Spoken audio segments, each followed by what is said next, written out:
Mr. Lodha as well. When you talk about especially the IT sector, it's a known fact that many of them, of course, who are watching this show, and you probably could give us more clarity whether it happens in your company as well. People land up working beyond the stipulated 9 or 10 hours at this point in time. So now, with the government really coming in and mandating it, Mr. Lodha, how does things really change?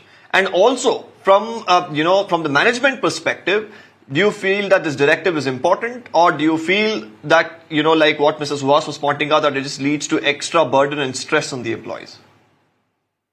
Yeah, first of all, good evening, everyone. I think what is important is to understand where all of this, comes from.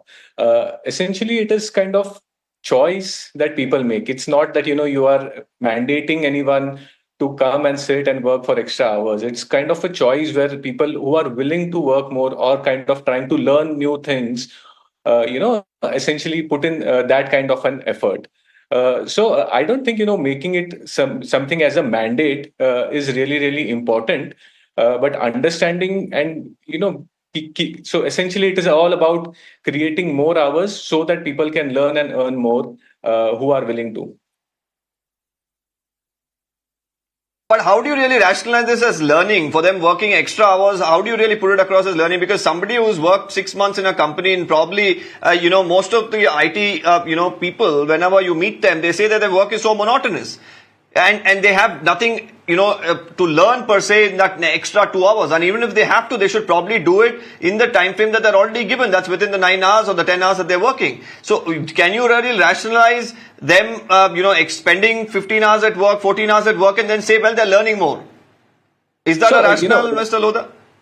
No. That's not really the rationale. The point I'm trying to make is, that there are people who are passionate and want to do more in whatever capacity they can, right? And at the same time, there has to be avenues for them to do that.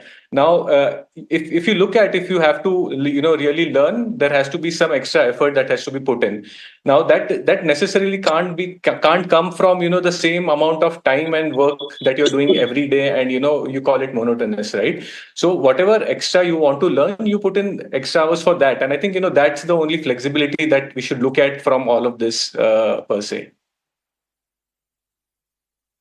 Okay, let me bring back Mr. Suhas Adhika as well. Mr. Suhas, we just heard from Priya Chetty, that also Mr. Samir Lodha, they had two different points of view. What is your take on what they said, and how do you really view this? I don't agree with the point what this one person has made, like saying that it's a learning opportunity. No, like what happens is, what is the scenario in the industry is that, so if the working hours is more, the person or resources in the team can be reduced, so that like more load can be put on people.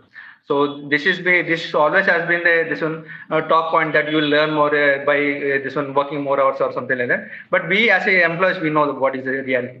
So it is putting more burden, extracting more money, and this one making company more profitable with this one less resources. So this is the reality. What is it? So as I said, like in the case of like this one, the shift based works. So in case of 3 shift, 2 shift can be this one appointed, right?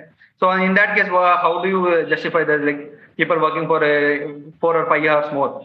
So this is not at all acceptable. So these arguments we as a union doesn't accept. So we take it as a challenge to working class. So whatever the new trend has brought in, so we'll fight it like that itself. So we will take up. We call for all the IT employees across the board, across India. So come and join us so that we can stop this act. So. Okay, stay with us because.